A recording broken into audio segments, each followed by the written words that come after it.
Talk shoes. Recorded live. Good morning, good evening, wherever it may be across the nation or around the world. Once again, you are listening to the VMware Community's Roundtable Podcast. This is podcast number 554X for special edition. My name is Eric Nilsson, and with me today I have my regular co-host, Matt Longeth. Today is Thursday, April 29th, 2021. Matt, how you doing today? Eric, I am about as good as you can possibly be. We're here with a special guest in all things EUC. So it's well within the wheelhouse of all the things that I like to dive into with digital workspace. I can't wait to get started. Let's dive right in.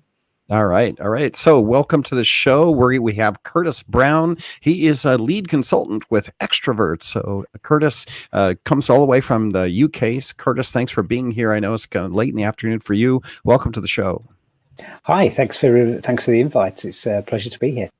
Yes, so we have the Anywhere Workspace launch next week, and we thought because of that, we would do kind of a sneak peek of what's happening with the Anywhere Workspace, kind of pre-announcement, and then also just talk about the space in general. And Matt, me and you have talked a little bit about the excitement that's happening with the whole desktop world, and so we thought we would do a special edition show today to talk about that and to let everyone know that we do have the event coming next week. You can go register for it. It's going to be on the 5th in the US, 6th throughout Europe, and they're going to have a presentation plus announcements plus some extra content that you can go engage with. So go to VMware.com and get registered for that. And with that, we'll get to the topic. So Curtis, as always, we like to start with who are you? What do you do? What's been your career arc? And I know you work in the UK. Yeah, I do. So my career arc's more a circle. I started out in desktops and went through virtualization, servers, and all that good stuff. Then fell into virtual desktops with Horizon for the most part. And then, of course, with Workspace ONE and the whole digital workspace thing building back up, all of a sudden I find myself doing Workspace ONE UEM and back to physical endpoints and desktops. So I've come all the way back to the beginning again. It's just that I've lost a little bit of hair on the way through. Right. What kind of companies did you work for? A lot of consulting, working with customers? I think it started out with small break fix, doing small to medium enterprise type work, then through to a large UK desktop provider.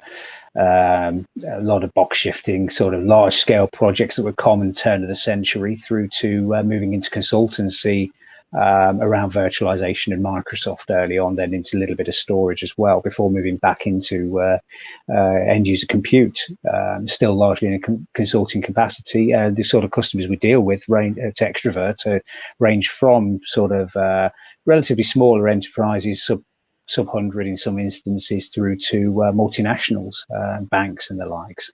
So it keeps things interesting. No, I know that this feels like fashion, where every 10 years or so, your new suit becomes your old suit becomes your new suit. And as long as you keep them clean and pressed, it's good. You can reuse them again. And the desktop world has certainly seen a little bit of that circle motion. So it is interesting. I love the fact that Pat went over to Intel. So we'll talk a little bit about, where the desktop is going, right? Like, what are you seeing in customer sites? What are the bigger challenges that people have? So I guess I'll start with that. Like where do you see this, as the circle, where do you see it, and what excites you about what's actually happening in the end user desktop space?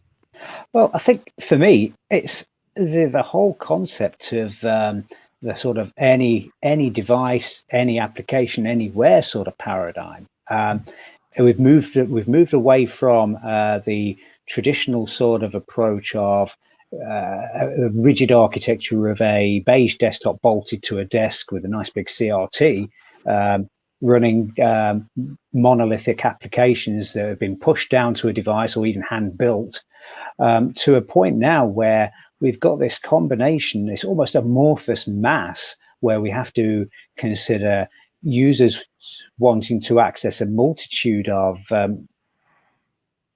desktops, applications, operating systems even.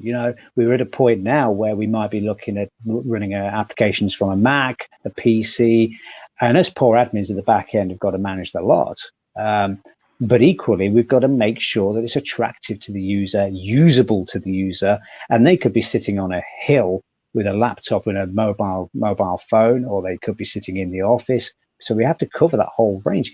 Really quite interesting. It makes the challenge of delivering it much more exciting than it would have been, say, 10, 20 years ago. So I think that it's kind of like Zoom, that the pandemic has moved Zoom forward, where Zoom used to be the side thing that you would use if you discovered it and did video conferencing. But mostly the office was where everybody looked and went, no, if we want to have an important meeting, this is where we're going to have it. Now with the pandemic, I see the opposite actually happening, and I feel like in the desktop space there's a little of that too, where there was this bring your own device movement, and it kind of had some traction, but it really didn't have that much traction. If you really looked at how enterprises looked at it, it was kind of like that second cousin. But now with the pandemic, this has just become, front center. One, because we all had to, just like Zoom. But then two, enterprises are looking at it going, yeah, this could be the way we just go forward, right? Are you seeing some of that? Definitely. Certainly, we've seen a lot of customers who, a lot of businesses in general who have had VPN solutions or remote access solutions almost treated like a cottage industry for just niche use cases historically. The roaming salesman, the field engineers, those kind of guys who may have had corporate laptops, corporate devices for that role entirely. BYOD was considered an afterthought almost. And then all of a sudden, in the last year, we've been in this position where all of a sudden those offices are having to empty, and those solutions are all of a sudden having to basically make do, stretch them out to the twang and they snap and squeeze. How do you scale that VPN that was just there, that was meant for that one, particular use case or that one little business unit? Now it has to be used for the entire org. Yeah, and it goes on beyond there. How do you not only provide that damp string connection into the corporate resources in the office, but also still make it reliable enough and usable enough, even if that person had a physical desktop in the office, now has to come in from home? How do they get in from home? Now, VDI is an answer. That's appropriate for some cases, great, but it's not always appropriate. And then, of course, there's the fact that we've got fairly powerful hardware sitting on those home users. Home user machines now, even if you went out and spent a few $100s, pounds, euros on a relatively inexpensive machine, you compare that to the hardware that was being shipped 10, 20 years ago, and it's capable of running Office. It can run browser sessions. And then, of course, most of our applications increasingly are SaaS-based web portal applications anyway. So even absolutely. Why do we need a full-blown desktop for a SaaS app that can be delivered right to the user's desktop to begin with? Yeah. And so that combination of, but we still need to be able to provide the combination of being able to access those on-prem resources, but also provide the SaaS applications. So that, as with all best things, there is no single answer to the problem. It's finding the one that works for the business. And that's often the challenging point. I think that's what we saw right over the past year. And that's sort of where we had these individual one-off solutions. We had the VPN. We had customers that had some type of endpoint security. And then some, depending on where they're at along their digital transformation, they may have had some type of UEM or MDM or combination thereof to mix and match, right? So that it was this hodgepodge mix of solutions that came together. Yep. And obviously, as a company, VMware has seen that need. And this just, with this Anywhere Workspace announcement, this just isn't a SKU bundle, right? And I'm sure, Curtis, you can speak to this. Mm-hmm. This is not just, okay, we're taking 3 individual products and we're putting it together as a single SKU and then pushing it out the door. There's actual technology, serious R&D monies that have gone into this to develop a unified control plane to bring all of those key needs now to support this new workforce together. That absolutely hits the nail on the head. It's those separate components that companies have had historically, antivirus from one vendor, VPN from another, and so on and so forth, that all have their own consoles, management policies, profiles, and nothing quite mixes and meshes together. What VMware have pulled together here is something that does exactly that.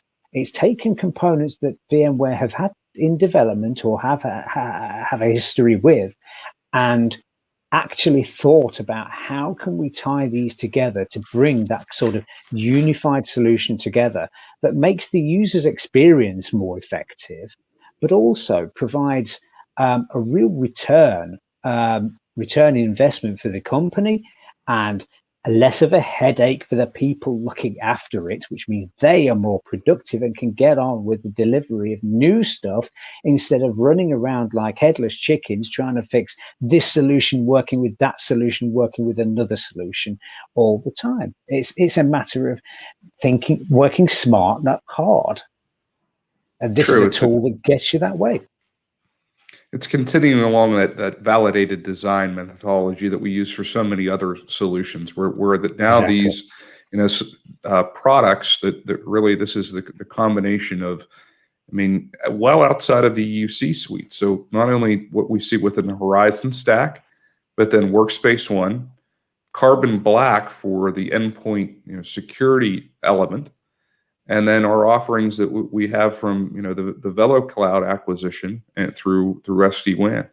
So merging all of those together into a unified control plane to tackle these challenges of what is this new remote workforce. Yeah, I mean, it even expands beyond that if you consider it from the perspective of we bring those components together, but we're also plugging into the cloud solutions that may well be hosted, those back-end applications that may well still be in the data center. We can go in through the VeloCloud SASE layer and provide a secure tunnel into that. So we've got that whole cloud backend and the security model there. Then we can start looking at virtual desktops. Now, virtual desktops could be Horizon Cloud as a service, but we can manage access into that, as well as it being Horizon in the data center still. We've got the Horizon Cloud portal plane there. Horizon Cloud control plane, sure. Exactly. Get my mouth into gear. We can get that whole thing as one packaged offering. It's cohesive, and that's what's been lacking for a long time. Now, I heard you bring up an acronym, and if you read it out there just straight out, SASE, I would think SACE, but it's actually, according to the brilliant Gartner analyst, this is a great marketing pitch, Eric, to whoever came up with this one. Secure applications, I want to get it right. Secure application security edge. Is that right, Curtis? Yeah, now you've got me looking it up. Oh dear. Secure access service edge. That's secure access service edge. So let's break that down, what that is, right? So it's not only, I like to think of it as a global VPN, right? So not just an individual connection, but then we have one with those security elements built into this product above and beyond the VPN component. So not only are you providing access, but you're verifying the identity and credentialing of that device at the edge, as the name implies, before it gains access to the network itself. And then through points of presence at these major data centers, that at a lot of times we're seeing, these major service providers, the Google GCPs, the AWSs of the world, their networks are built with higher levels of redundancy and less latency than obviously the public internet. So we provide a gateway access. We have about 100 of these, and I'm sure that will scale as this product grows and develops, that are at these data centers where these applications are co-hosted. So if you're looking at SaaS apps or anything else within the AWS, GCP, Azure stack, it's that direct access plane to provide to those services.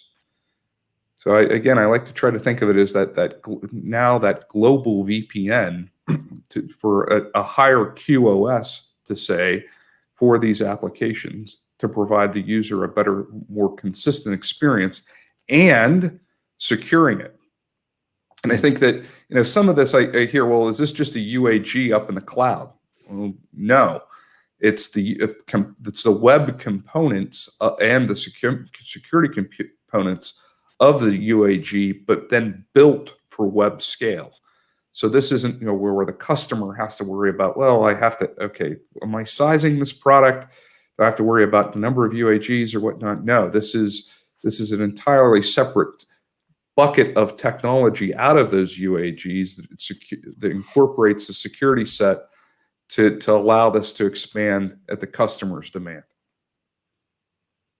Yeah, I mean, for me, the whole point of that SASE layer, or SASE layer, we'll get the pronunciation one day, is that for me is possibly the biggest part of the whole Anywhere Workspace solution in some respects, in that it is possibly the most radical part of it.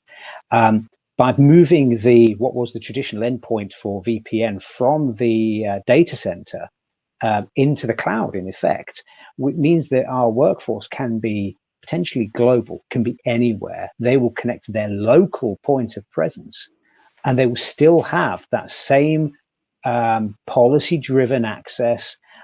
We can route that traffic from that point of presence to cloud-based services or into the data center, wherever it's appropriate, depending upon what is being demanded by the user, as opposed to either traveling from the endpoint to the customer's data center via a VPN solution, and then trying to manage either split tunnel connections, split tunnel configuration to break traffic out.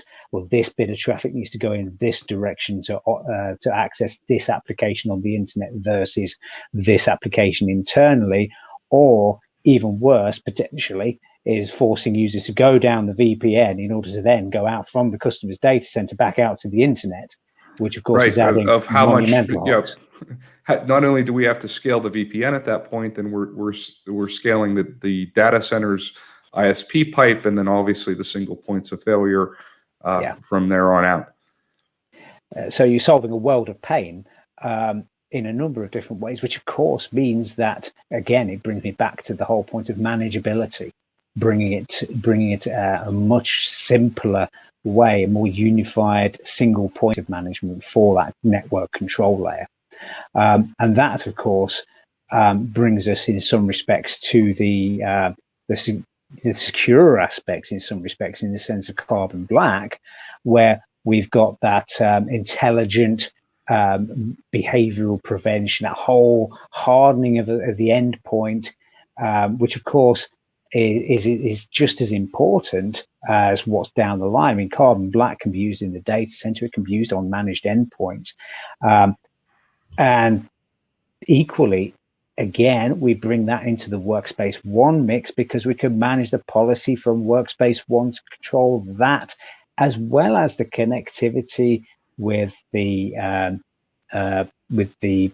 zero, that sort of networking layer. Everything, it becomes this one solution. It's really quite refreshing. Right. So for like we spoke to BYOD solutions, right? So not only would the device itself have be authorized as far as that VPN connectivity, where the security certificate would be pushed down to the user, but then we're looking at, okay, is the Carbon Black profile for that particular machine, is it up to date? Is there any anomalies there that has been detected, right? And then through the Velo Cloud technology that we have on the endpoint, we're looking at routing that traffic to the necessary POP, and what's the best routing? Are we better off to go to that on-premise data center, or the POP service that's there through one of the major SaaS providers? So yeah, it looks into that whole entire solution of not only do we need to secure the endpoint of providing that VPN connectivity, but then looking at it through next-gen security And then really also that identity management component too, of that there is, bring your own, this solution provides its own, identity credentialing. But then if you're looking at, do you have on-prem AD, ADFS, Okta and whatnot, also integrating with those solutions as well to bring about that, think about traditional VPNs sitting there of username @domain.com plus, some complex password. Well, that's trying to bring about, modern authentication schemes to make this a more seamless experience for the user as well. And it gets really clever as well from that identity layer by virtue of the fact that we consider not just the user, we think of the context of the user. Where are they coming in from? Well, they're coming in from the office, in which case they may not need MFA. Are they coming in from home, in which case they probably will need a multi-factor authentication. But then we also look at the conditional stance of the device itself. So we have the other Workspace ONE component, the unified endpoint management side, where we're looking at the health of the device. It's whether it's been jailbroken, if it's a phone, whether it's at the right patch level, what's its status of its antivirus and anti-malware solution, which of course leans on the carbon black elements we've just sort of covered off. So we've got all those, that health, that compliancy measure built in. So we look at the user and the device as a logical object almost from a security stance. That therefore leans on the network layer. Can the user get in? Do they tick all the right boxes? Do they tick the right boxes for a given service? Curtis, I want to switch this to a little bit of the consultancy aspect of this and your consultancy background, because I see so much of this as what we've seen in the last year of how companies have adopted this, right? Where, prior to this, you could get away with the idea that maybe you were still using that perimeter security model, right? Where if a machine needed to be patched, that you could tell a user, well, you need to come into the office, or that you need to exchange that machine, or the idea that, that this is all managed through GPOs. And companies are still out there and looking at this, but it's really forced the issue, right? If modern management wasn't out there for some companies, I would think they have to be looking at it heavily now, by in some means just out of necessity to support what is this modern workforce. And you can see even where it would be, well, an advantage in hiring practices, right? Who would say that, well, in order to get your laptop or to do service on your laptop, you have to come into one of our physical branches, and that could be in some instances, a different country or a significant travel. Whereas now a company that has adopted this modern and secure way of operating and patching and maintaining apps to their secure, business applications, where this is now becoming a more advantageous practice and in some ways, a hiring method. So what have you seen? How have your customers engaged with this? How have they adapted to it? Who's done it well? Who's still along the path, and how are you trying to help them guide down that way to what is modern management? I actually think in some respects it rather depends on the industry. So I think some of the more traditional industries, absolutely, finance particularly, is very set in its ways. Ironically, the market that could probably gain most from it is probably the most traditional and still very besotted with very traditional solutions for getting into the estate. Certainly, that's very much the case in the UK. Whereas I tend to find that it's a lot of the smaller companies that tend to jump on the bandwagon a lot quicker in that regard. Though I would say it largely depends on what their outlook is in the first place with respect to mobile device management. If a company had a mature outlook with mobile device management beforehand, they can make the logical step to considering their traditional laptops and desktops as mobile device managed, which is fundamentally how we're approaching modern management. They can make that leap a lot easier. It's a great analogy. I mean, to think that there's, I mean, obviously parallels, right? It's relatively the same UI, obviously within our offering within Workspace ONE, and then to think about, well, they're already off network to begin with. I mean, that they live off network. I mean, they might have a Wi-Fi connection occasionally, but for a vast majority of the device's life and how we need to management, it's going to be off a campus network. So why not applying that same methodology as you just had spoke to for what your traditional desktop devices are? Yeah, we have to consider it from the perspective of we can no longer assume that a device is bolted to a desk. Most organizations now, the majority of machines being deployed are not desktops. They're not traditional monolithic beige or now tending to be black blocks. They are laptops because the cost difference is negligible. Certainly in the sort of support model wise, and yet the technology that a lot of these organizations have been leaning on in traditional client server management tooling, things like SCCM and so forth, that have been fine for 20 years. And I think really the last year with the COVID situation has been a wake-up call for organizations that have had this traditional model and realized that actually that kind of model is not suitable from a scaling perspective. Yes, you can push SCCM on the perimeter and you can push certain applications and patching and so forth out from the perimeter.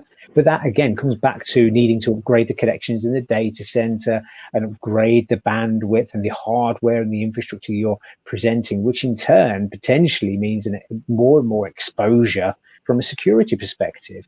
Whereas if we can treat these devices in the same light as a mobile phone or a mobile device of some ilk, then we can now start looking at them as being more cloud managed and move that security aspect away from our data center, but yet still provide the business with that adequate hardening of both the device and access to the services they require. I think it also gives some organizations that are, the heavy SCCM experts, where they're out there with these monolithic war and peace type task sequences, where they're baking down these images, a time to reflect and look and figure out what is it that we're really trying to develop out and lay down with these images, and is there obviously a better way to do it, but then think about how we're going to approach these security models. Is sometimes, the amount and effort that we put into laying down these very specific, icon placements and whatnot, really worth it for the overall desktop experience? In other words, can we take a not only a more modern approach, but in doing so, look at how we are now using those tools to lay out what is the desktop experience to the user. And all those GPOs and all the history that go along with it and the task sequences that get baked in, I think it's a time to reflect and re-optimize and figure out what we're really laying down on these endpoints. Yeah, I think in some cases it's almost a time in some respects to reflect and almost come at it with a clean sheet. What are the services? Start from the ground up. What applications and services are required in the business? It's something I'm always preaching within Extrovert, and my colleagues are largely the same. Discovery is king. And learning what is actually the business's requirements. What does the business need to function? How do they operate? What are the services they require? And then start from that point and then define the service around that. We shouldn't be led by the technology necessarily, but more so what the business requires. And I think there's a lot of legacy baggage out there where, why do we do this thing with a certain technology? Well, that's because we've always done it that way. And now it's time to maybe think about, well, the people are now working in a completely different model to what they were 2 years ago, let alone 5-10 years ago. Now it's time to start thinking about how we approach that. And I think it's a good opportunity for both vendors with products as well as customers how they use those products. So a lot of companies already have Workspace ONE. They may have Carbon Black, and they may have some really clever networking going on as well. But how are they using them to the maximum? Or are they using Workspace ONE purely to give them a nice shiny portal, maybe a bit of role-based access, but not really using it for the whole security context behind the scenes? Are they using Carbon Black in the same way as any other, just stick an antivirus on a machine just to tick a box? And are we using, well, we stood up a VPN in the data center, that's fine, that's all good. But we're not really thinking about how we can use that to its maximum efficiency. Or how about moving it into the cloud? Oh, there's a radical concept. Sure, it gives it. This is a fundamental change, right? We see that Definitely a few times within the life cycle of the industry where there's these fundamental shifts through whether it's security events or global pandemics, as we've seen through the last year, that allow us to look at how we've architected solutions and be able to refocus and see what we're ultimately driving, and not just technology for technology's sake. I think coming back to to Eric's question earlier, where do we see it going? Is the desktop dead? Hell no. I think the desktop as a Windows device or a Mac device or even a Linux device or Google Chromebook is going to keep on going on because that form factor works. But equally, we have different form factors and different ways of working. If you had given me a modern smartphone 20 years ago, I'd have been astonished. Give me an old Nokia, I'd be looking for make a phone call back on it back then. Now I can check on my timesheets. I can work on my I can VDI from a phone, for crying out loud. It's not a great experience, but you can do it. The technology form factor is how we should be adapting to how the user wants to work. Sure, absolutely. I'm going to borrow, I think it was a Brian Madden or a Ron Oglesby line from, at the end of nuclear winter, there will be two things that are left: cockroaches and 32-bit apps, right? We'll still ultimately need that desktop now, but how, with the shift that we're seeing, it's now what desktop and where we're accessing that app from, right? We don't necessarily have to be in that office. We can be on a Wi-Fi connection at a cafe, or we can have that 5G connection. Obviously, some experiences are going to be better than others, but it's now a different shift of where we can access that app and from what device that we're accessing the app from. A tablet, a mobile phone, to your comment, that could be within a dedicated icon on a mobilized version of that, or we're using, delivering it down to a remote app to the device. And it all largely depends on, what device we're offering it to, and what what application, or that application, how it best plays with those remoting technologies. Some you just obviously can't get around, and it needs to be pushed out to the desktop itself. It needs to be run locally. We're still going to see that. Where others, it could be delivered via, a remote desktop app, or it needs to be a full-blown desktop session. And I think that's part of that re-architecting that you spoke to, where you need to do that. We called it in our legal consulting business, the app rat, the application rationalization, where you go through and what's the business case for the app, right? Why is it there? And then now it's how is it best delivered, and how we're going to lay that down, right? It's more of that business case of where is this going to be, a cloud app? Is it going to be something that's going to be refactored? Is it something just because of the legacy of the application it needs to remain on-prem? And these are all new questions that are coming about for us as architects and engineers. And indeed, as a business, there's opportunities there to save money. Oh, why are we paying licenses for two applications that are doing the same job? Why are we paying too much for too many licenses when only 10% of the workforce still use this application? Why are we paying all this money to support and manage these applications when there's a cloud version and a cloud provider will do it for us? It's that discovery and that reform that revisiting of applications to see which is the best way now to deliver them reveals quite an eye-opening experience to a lot of customers when they start realizing actually there's both cost savings to be made from licensing and infrastructure as well as operational management. So yeah, we live in interesting times. What have you seen in I'll let you to jump in there just for a second, Eric. But a quick question, Curtis. Who have you seen do this well? What industries we have talked where there's the holdup, right, with some of the financials, but in your consulting, where have been one of the ones that have adopted this modern management methodology well and been able to pivot? From my experience of late has been a lot of the sort of science and engineering businesses tend to seem to be adapting quite well to it. Education to some extent as well. What I've seen in the case of education, I can say this because my brother-in-law works for a university, so he's been a user, and it's been interesting discussing it with an end user from their perspective, as it is with a lot of people in that sense.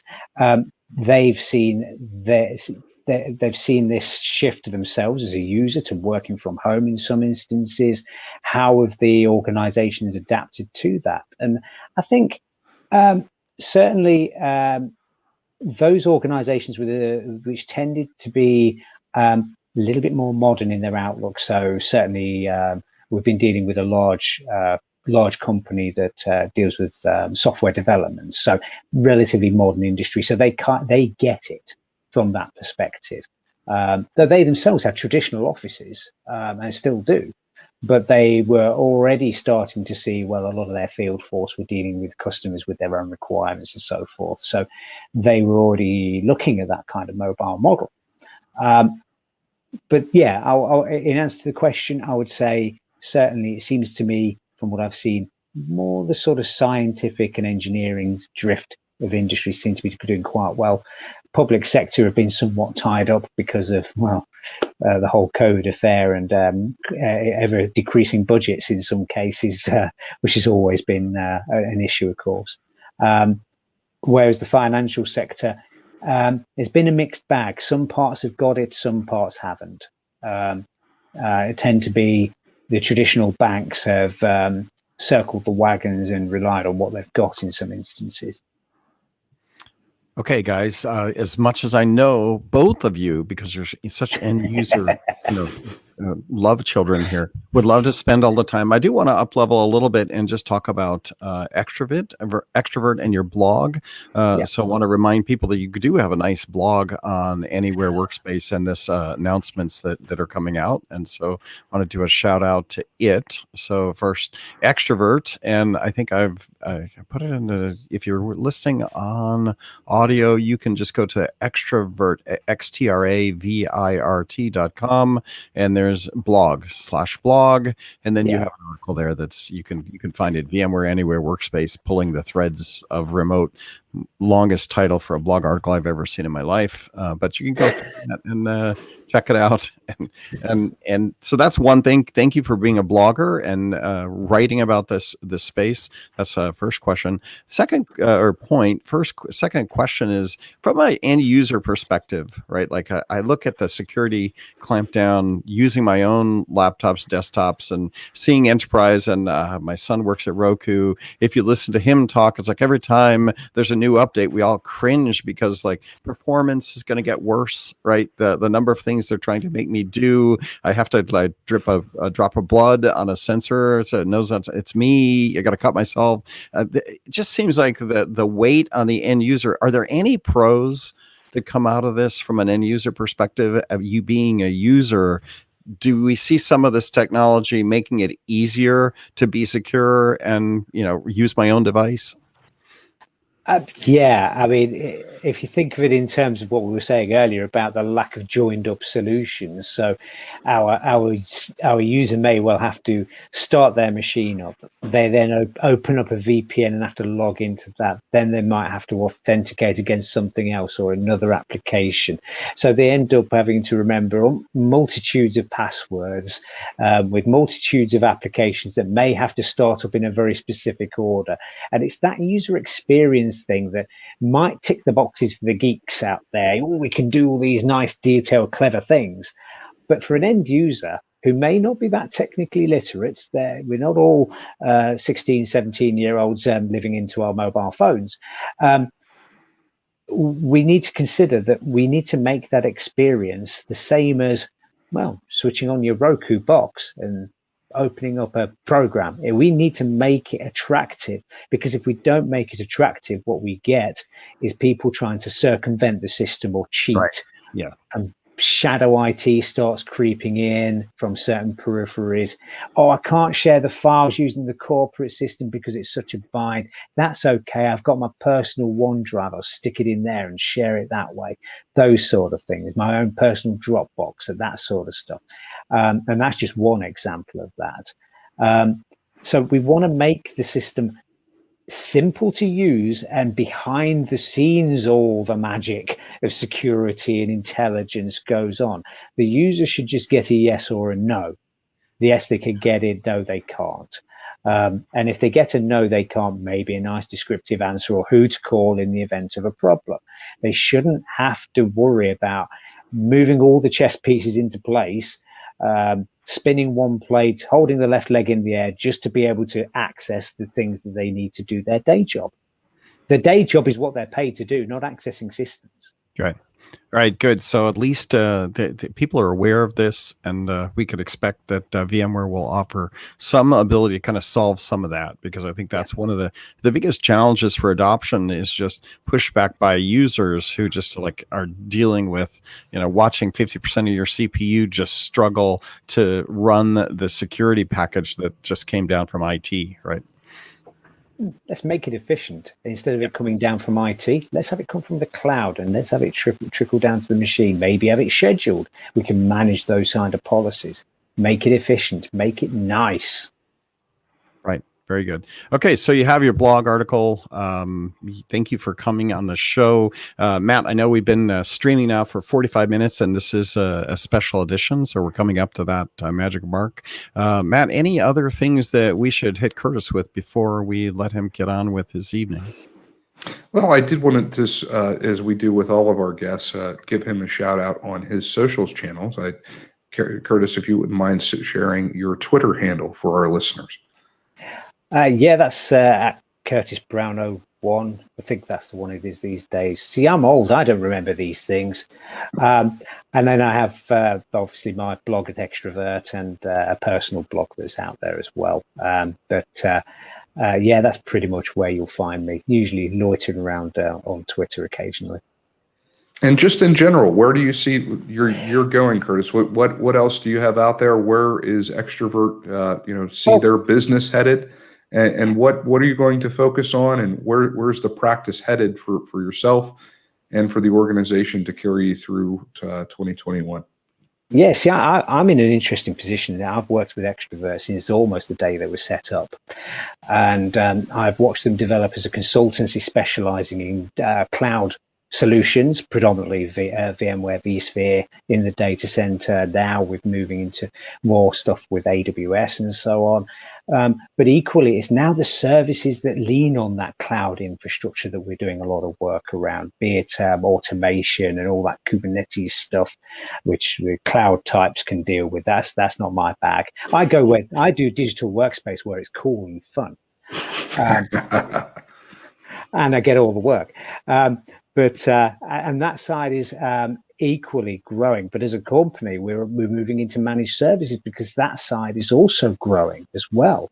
Increasingly, we're finding ourselves being asked by our customers, yes, that's great. We can do consultancy. We can put a nice solution in there, and we want some help with supporting it and learning how we can optimize and get the best out of it. So we're moving into that line as well, and certainly as things stand, it's certainly an interesting time for us as a business, because the opportunities are there, both for us to be able to offer a great service in conjunction with VMware and other providers. I mean, we're doing a lot of work with Amazon, with the VMware Cloud on AWS, for example. I delivered a big project last year with a multinational doing Horizon on VMC on AWS, which is great. So certainly interesting times. Fantastic. Thank you for being on. We appreciate your blog contribution. We appreciate you being on the program today. And I will throw it back to Eric for his final thoughts. Well, first, I think I found you on Twitter. I think it's at Curtis Brown 01. Yeah, but you got a typo there. Oh, do I? There you go. Well, we can edit that. If you happen to be watching us, we do live streaming. You see what Curtis Brown looks like on youtube.com/vbarbecue, VBARB. I don't know how to spell it. Barbecue. You go there, look for us, the community podcast, and you can see what Curtis looks like. And Curtis, your Twitter is, I spelled it wrong. Curtis Brown 01. Yeah. VBARBECUE, and Curtis Brown is CURTIS BROWN01. Yeah. And then just finally, don't forget that Anywhere Workspace event we have coming out, I believe, on May the 5th. Yes, don't forget to go register for the event and listen to us talk about. I think this podcast is better than the event. So if you've listened to the end of this podcast, you probably got a better explanation of what we're trying to do at VMware with the Everywhere Workspace launch than I think you're going to get at the event itself. But hey, go register, do us a favor, and you can always tweet it out, right? Share it with your friends, let everyone know that we are going to be talking about this. And I know they have some really good material as some of the sidebar items for the event, so might be worthwhile. I haven't looked at a lot of that material yet either. So Curtis Brown, thanks a lot for being here. I learned a lot. Matt, thanks again. I listened to some of the acronyms and went, man, I do not understand this stuff. So that was actually one of the better podcasts I've listened to, guys. So thanks a lot for that. Thanks.